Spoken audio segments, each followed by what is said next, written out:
mempelajari bagaimana kemuliaan Rasulullah yang Allah berikan kepadanya. Tapi itu semuanya sebagaimana Allah tidak menciptakan apapun kecuali pasti ada hikmah di dalamnya, pasti ada tujuan. Ma khalaqta hadza batila.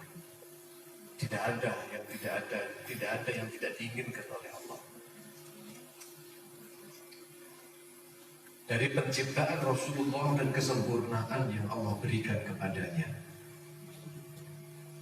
ini Allah menginginkan agar supaya tidak ada kesempatan bagi umat Nabi Muhammad untuk menghindar, beralasan tidak mengikuti dan tidak mencintai Nabi Muhammad. Tidak ada alasan bagi umat Nabi Muhammad untuk tidak mencintai Nabi Muhammad. Kenapa Allah Subhanahu wa Ta'ala ciptakan Rasul Sallallahu Alaihi Wasallam dengan kesempurnaan yang Allah tak pernah berikan kepada siapapun?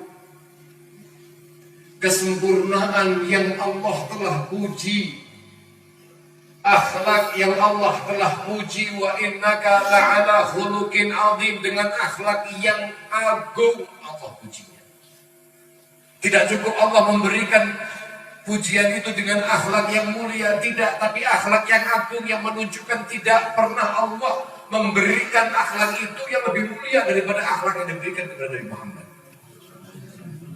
sallallahu alaihi wasallam. Dan Nabi Muhammad sallallahu alaihi wasallam pun juga dimuliakan dengan wajah paras yang mulia, paras yang begitu istimewa. Yang penciptaan dari paras itu semuanya tidak lepas dari tujuan Allah agar supaya kita jatuh cinta kepadanya. Maka sungguh merugi orang yang tidak pernah merasakan jatuh cinta kepada baginda Nabi Muhammad.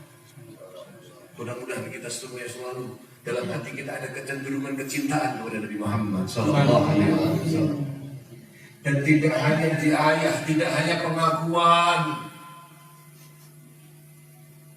kita mengaku mencintai Nabi Muhammad, tapi tanpa bukti yang menunjukkan atas itu. Karena itu telah dilakukan oleh Bani Israel, telah dilakukan oleh orang Yahudi yang mengaku mencintai Nabi Musa. Mereka pengikut Nabi Allah Isa, mengaku mencintai Nabi Isa, akan tetapi mereka tidak dikumpulkan dengan mereka. Tidak dikumpulkan dengan Nabi Musa wala Nabi Isa. Kenapa? Karena mereka mukhalafah daripada al-ittiba.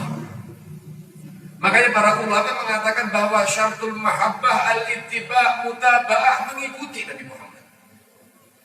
Kalau Anda hanya mengaku kamu pecinta, saya mencintai Nabi Muhammad, tapi Anda jauh perangainya dari Nabi Muhammad, akhlak keluarga kita jauh dari akhlak keluarga Nabi Muhammad, keluarga kita tidak kita bina sesuai binaan Nabi Muhammad sallallahu alaihi wasallam, palsu kita punya cinta. Sebagaimana mereka akan ditolak cintanya oleh Nabi Musa, mereka orang Nasrani ditolak cintanya oleh Nabi Isa. Walaupun Nabi Muhammad telah berjanji yuhsyarul mar'u ma'aman ahab, orang itu akan dikumpulkan bersama dengan orang yang dicintai, mereka tidak akan dikumpulkan dengan orang yang dicintai. Kenapa? Karena tidak ada pembuktian al-ittiba, mengikuti. Jamaah yang dirahmati Allah Subhanahu wa Ta'ala, tujuan maulid kita baca. Kita punya hajat akikah, kita baca maulid. Kita punya hajat pernikahan, kita baca maulid. Rutinan kita baca maulid. Apapun acaranya kita baca maulid. Kenapa? Para salaf kita mengajarkan kepada kita untuk itu semuanya agar supaya nama Nabi Muhammad, sosok Nabi Muhammad besar di dalam hati seorang hamba. Perangai Nabi Muhammad menjadi sebuah idola dari seorang umat Nabi Muhammad sallallahu alaihi wasallam. Itu tujuannya. Di antara perangai yang paling mulia yang ada pada Nabi Muhammad sallallahu alaihi wasallam adalah bagaimana Nabi Muhammad mengajarkan tentang husnul khuluq. Dan itu yang dipuji oleh Allah. Allah Apakah Nabi Muhammad SAW memuji bagaimana kegantengan Nabi Muhammad? Bagaimana Nabi Muhammad SAW dipuji perangainya yang lain? Yang ada pada Nabi Muhammad yang dipuji oleh Allah adalah perangai akhlak mulia Nabi Muhammad.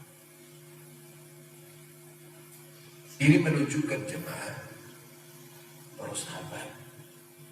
Ini menunjukkan bahwa adanya Nabi Muhammad SAW itu betul-betul memberi contoh.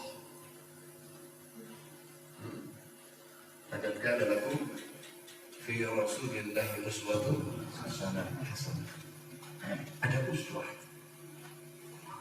Naudzubillah kalau panjenengan itu terus hadir majelis maulid terus begini, tapi ternyata tidak ada uswah, tidak menjadikan Nabi Muhammad sebagai uswah. Faliyatubillah. Semakin panjang kita baca maulid, semakin hari berapa ratus kali, bahkan berapa ribu kali kita ikut hadir di majlis-majlis maulid di belakang pimpinan. Tapi ketika tidak ada buah hasil dari pengikutan kepada Nabi Muhammad, itu kayak pola panjenengan itu nandur kathah tanduran tapi ternyata tidak berbuah. Waliyadzubillahi min. Itu lihat Nabi Muhammad SAW yang beliau itu memang diutus sebagai uswah. Diutus sebagai apa? Uswah.